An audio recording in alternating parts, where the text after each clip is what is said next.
রোদ্দুর ভেজা সকালে ৭ বছরের দুই বন্ধু রিয়াদ আর মায়া হাতে রঙিন বল নিয়ে ফুলের বাগানে খেলতে এলো। জায়গাটা যেন স্বপ্নের বাগান। চারদিকে লাল, নীল, বেগুনি আর সোনালী রঙের ফুল বাতাসে দুলছে। আকাশে অসংখ্য পাখি উড়ছে, নীল পাখি, সবুজ টিয়া আর লাল হলুদ ডানার ছোট ছোট কার্টুন পাখি।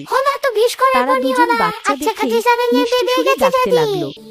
রিয়াদ বলটা উপরে ছুঁড়ে দিল। ভেজা সকালে কার্টুনের মতো দুই বলটা চকচক করে আকাশ মায়া আবার তাদের সামনে নেমে এলো।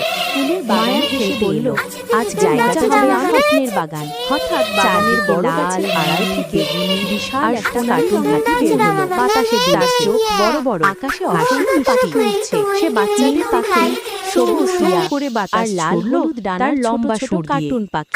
তারপরে তারা দুজন বাচ্চাদের দোড়া কাটা একটা বাঘ ডাকতে লাগলো। কিন্তু সে মোটেও ভয়ঙ্কর বলটা উপরে ছুঁড়ে দিল। মুখে চড়া হাসি, কার্টুনের মাঝে যে রঙিন বলটা চকচক করে আকাশে উঠে। এরপর ছুটে এলো চকচকে চামড়ার একটা ঘোড়া। মায়া হেসে বলল, গন্ধ আজকে মজা হবে অনেক করছিল।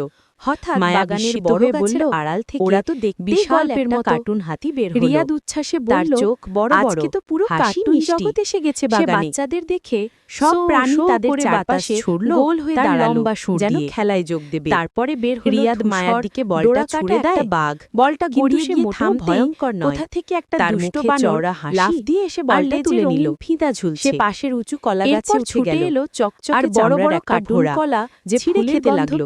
না খেতে খেতে তার গাল দুটি আরো গোল হয়ে গেল। বিস্মিত হয়ে বলল, বাঘটা লেজ নেড়ে হেসে বলল, ওকে ধরতে গেলে তো দারুণ খেলা হবে। আজকে তো তখন তারা সবাই মিলে বানরকে বাগানে ডাকলো। সব প্রাণী খাওয়া শেষ করে আবার লাফিয়ে নেমে দাঁড়ালো। রিয়াদের হাতে খেলায় যোগ বলল, খেলা চালিয়ে যাও। দিকে বলটা ছুঁড়ে দেয়। সব পাখি মাথার উপরে ঘুরে ঘুরে উল্লাসের শব্দ করতে লাগলো। দুষ্ট বানর পুরো দৃশ্যটা দিয়ে এসে বলটা তুলে নিল। ঝকঝক করে পাশের উঁচু কলা গাছে উঠে গেল আর বড় বড় কার্টুন কলা ছিঁড়ে খেতে লাগল। খেতে খেতে তার গাল দুটি আরো গোল হয়ে গেল। বাঘটা লেজ নেড়ে হেসে বলল, ওকে ধরতে গেলে তো দারুণ খেলা হবে।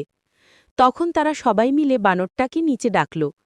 বানরটা খাওয়া শেষ করে আবার লাফিয়ে নেমে বলটা রিয়াদের হাতে দিয়ে হেসে বলল, খেলা চালিয়ে যাও। সব পাখি মাথার উপরে ঘুরে ঘুরে উল্লাসের শব্দ করতে লাগল। পুরো দৃশ্যটা 3D কার্টুনের মতো ঝকঝক করে উঠল।